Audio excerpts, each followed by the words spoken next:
So, in today's video, we will be covering brand versus non-brand for Google and Microsoft.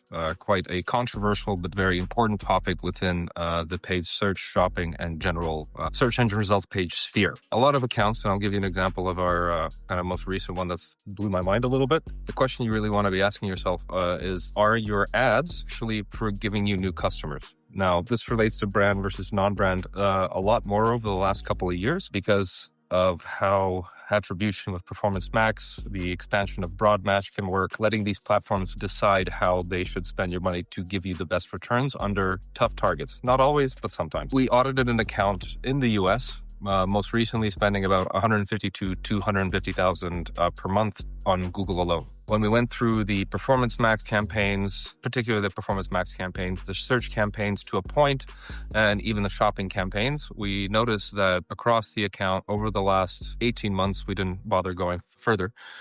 We noticed that 80% of all this spend and revenue was coming in from branded terms. Sometimes it was brand plus keyword, but more or less 80% of this spend over 18 months has been targeting brand. So if you think about a funnel, albeit they are no longer as linear, nonetheless, if someone is looking for your brand name or your brand name plus a product, they're pretty much ready to convert, or they're looking at, multiple options inclusive of yourself to find the right choice so that they're about to spend money with you. Now, when you have a Google or Microsoft Ads account and you are not segmenting brand versus non-brand, your A, data can get quite messy, and B, and in the case of this particular audit that we did, we saw that with time, because Google will find the easiest conversions on a limited budget, will look and try and convert repeating customers. Now, targeting brand for search is in some cases very important, particularly if you want to maximize your real estate on the search engine results page, and particularly with AI overviews now.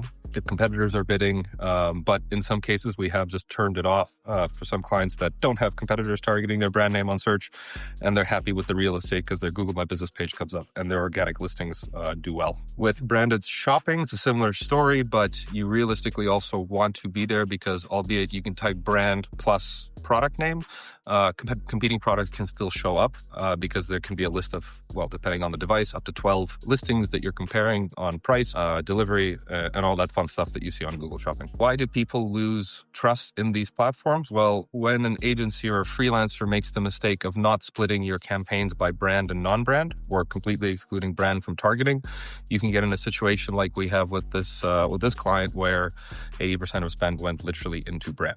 Now, when you're looking for new customers, you ought to be making sure that your Performance Max, your search campaigns, and your shopping campaigns all have a separate brand campaign. And for your non-brand initiatives, for search, shopping, display, everything, you want to make sure to exclude that. So those campaigns are working entirely for your business to find you new customers, because that's where you're going to see real growth. It'll be much more expensive, or more expensive, depending on the industry, to get those customers. But from a business point of view, it'll be the reality of what it costs you to actually acquire these new customers to achieve business growth. Based on the results, you'll obviously tailor it, but nonetheless, you will be spending money in the places where you are trying to achieve growth. Ask yourself, have a look. You can go into, for example, Google Ads under Performance Max and Insights, look at the last 28 days, sorted by converting terms. And if your brand is basically showing up on that entire list, then you've got a problem, because you're not really buying new customers, you're buying returning customers who are looking for your brand. And Google being Google, Microsoft being Microsoft, they're doing what they can to get you the cheapest conversion for the best price so that you spend more money with them. So if you don't have the correct guide rail set up for this to be able to drive you success and true new business growth, have a look. If you're not sure, get in touch with us. We can help you understand what's really going on in your account, run an audit, tell you how much of your traffic is branded, how much is non-branded. If you're not sure, let us help you find out why, free of charge. This is Alex from 94N Digital. Thank you for listening, and I hope to see you in the next video.